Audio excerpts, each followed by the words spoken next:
Assalamualaikum guys! Welcome back sa aming channel at for our today's recipe, ulam naman ng ating lulutuin at magluluto tayo ng chicken kare-kare. At ito na nga, samahan ninyo akong ihanda ang ating mga ingredients na kailangan. At meron na pala akong nakahanda rito na hiniwa na sibuyas at bawang. At syempre ito namang mga gulay na aking ilalagay, ang aking inihahanda. At ang aking paghiwa nga nitong mga gulay ay malalaki lang. Hindi natin ito kailangang hiwain ng maliliit. At syempre guys, hinugasan ko na ito bago ko hiniwa-hiwa. Ayan, syempre kailangan malinis. At ito na rin, meron na akong hinandang mga hiniwa na manok. Ito na, magpapainit na ako ng kawali. At uunahin ko munang iprito yung ating talong. Ayan, maglalagay na nga ako ng mantika. At piprituhin ko na itong mga talong. Parang bang yung pag nag-uulam tayo ng piniritong talong. Yan, ganun lang na pagprito. At kapag luto na nga ay iset aside muna natin dito sa isang lagayan. Ngayon naman ipapakuluan ko naman itong sitaw. Yan.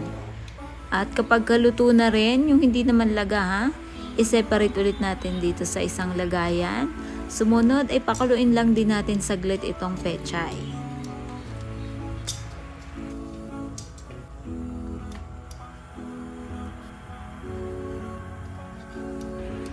Ayan, ito na guys ang ating panglahok na gulay para sa ating kare-kare.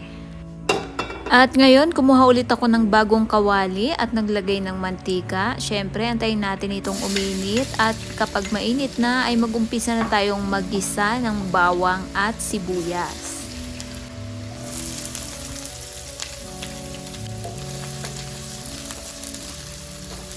At ito, kapag medyo golden brown na yung ating bawang at sibuyas, ilagay na natin dito yung ating mga hiniwang manok. Ayan, isasangkot siya muna natin itong manok.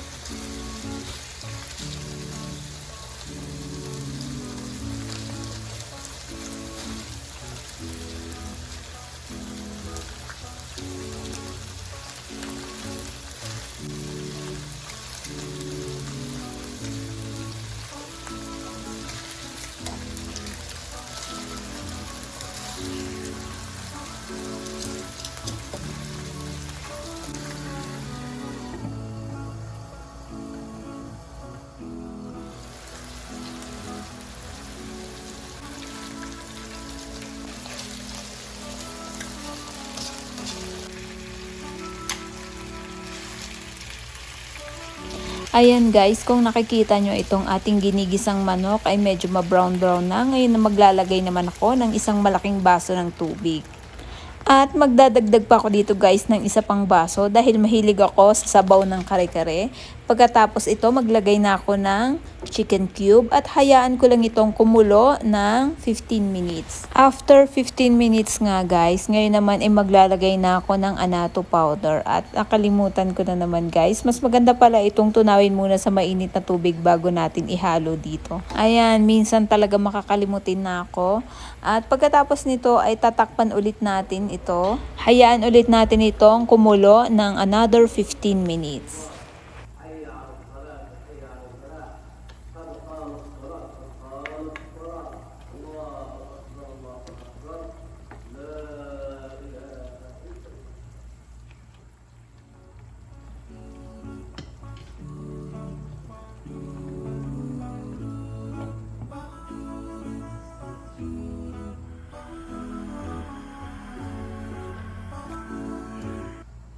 Ngayon naman guys ay maglalagay na nga tayo nitong peanut butter. Ayan, 3 kutsara lang itong aking ilalagay.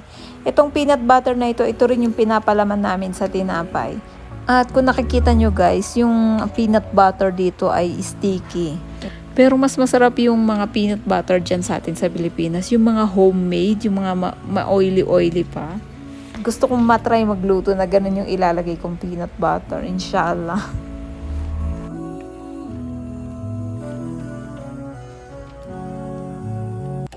At maglalagay din pala ako guys ng konting kare-kare mix powder ng Mamasitas. Pagkatapos nito ay hayaan lang muna natin itong kumulo pa sa mahinang apoy hanggang sa lumapot na maging ganito ang texture niya guys. Pag ganyan na ay okay na, ready to serve na ang ating masarap na kare-kareng pang-ulam, mashallah.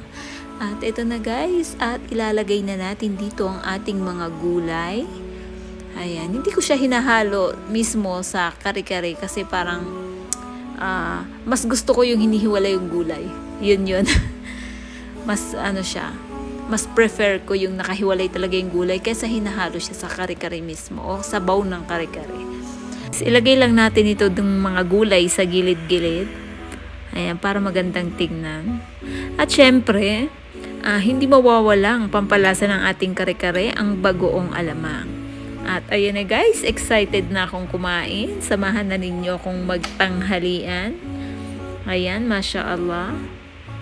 At thank you for watching guys. Kung bago kayo dito sa aming channel, ay huwag niyong kalimutang mag-subscribe, like, at share. I-click mo na rin ang notification bell para lagi kang updated sa bago naming upload.